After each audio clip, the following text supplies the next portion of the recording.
Hi, welcome to Mum and Me Gaming. Today we have a tiny tutorial about villages and villagers. We came across this village in creative mode and we thought we would show you around some of the features. It's got pretty much everything you'll find in a standard village, hasn't it? Yeah. Okay, so what should we look at first? Let's look at the blacksmith's house. I like this place. There's always stuff to find. Yes, you can see there's two furnaces and a little lava pit. That would be really cool. If you had a metal bucket, you could fill that up and use that in the furnaces, couldn't you? Or you could just use it to dispose of dirt. You could do that too. And look, a chest. There's usually a chest here at the blacksmith house, and they've always got cool things. This one had iron and bread and a saddle, so that's pretty nifty. You'll see villages around the place, although sometimes I do find abandoned villages, which is a bit sad actually. Yes, right now we're looking at little houses that are just basic. And here's a farm with bad water Yeah, I think leaks. they need to fix their irrigation at this particular farm, but you could scoop that water up in a bucket for a little something we're going to show later on. Look, they've got potatoes, they've got wheat, they've got carrots. So you can harvest these things and take the seeds and the potatoes and carrots back to your own farm. Although I have to admit, I feel guilty and I always replant before I go away. Do you do that? Yeah. Yeah, I feel pretty bad.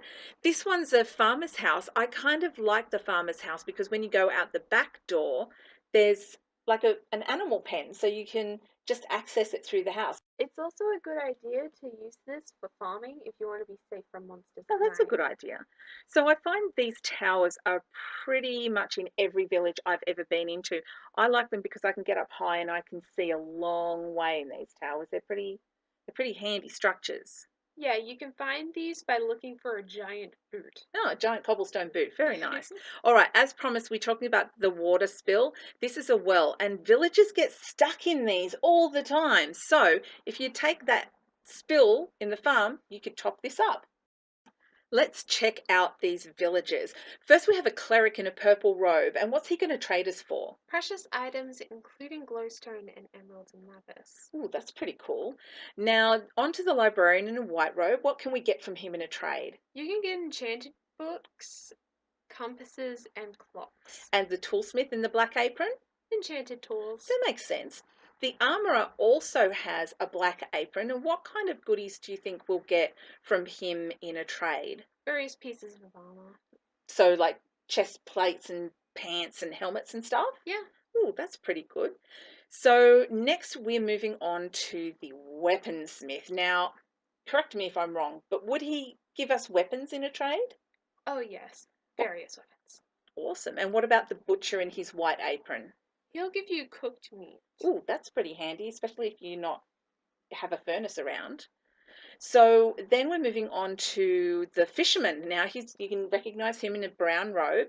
And what is he going to give us? I assume fish. Is there anything else? And a fishing rod. Ooh, a fishing rod. That's handy if you don't have string yet. Mm-hmm. Excellent. So next we have the Fletcher, and the Fletcher is going to trade us. Bows and arrows. And how about this shepherd, also in a brown It's robe? going to give you all the different types of colored wool. Ooh, awesome. And the leather worker in the white apron? Leather clothes and saddles. That's handy. You can ride your horses around. And the farmer, what's the farmer going to give He's us? going to give you different types of food. Fantastic. Now, since we filmed this, there's been an update with a brand new villager wearing green robes, but he doesn't really trade at all, does he? He's just there. He's just filling space. Okay, so thank you so much for joining us at this tiny tutorial as we looked around a village and at the different kinds of villages and the trades that they do. We do hope you liked this video. If you did, please click like, click subscribe, maybe share it with a friend who's just starting out on Minecraft. Next week, we will be back with a live play. What are we live playing next week? We're going to be doing food strategies. Excellent. That's really handy if you're starting out. You've got to have enough food when you're playing in easy mode or above. So we do hope you'll join us next Friday for that. But now it's goodbye from the Chicken Queen, And the architect. and we'll see you next week. Bye!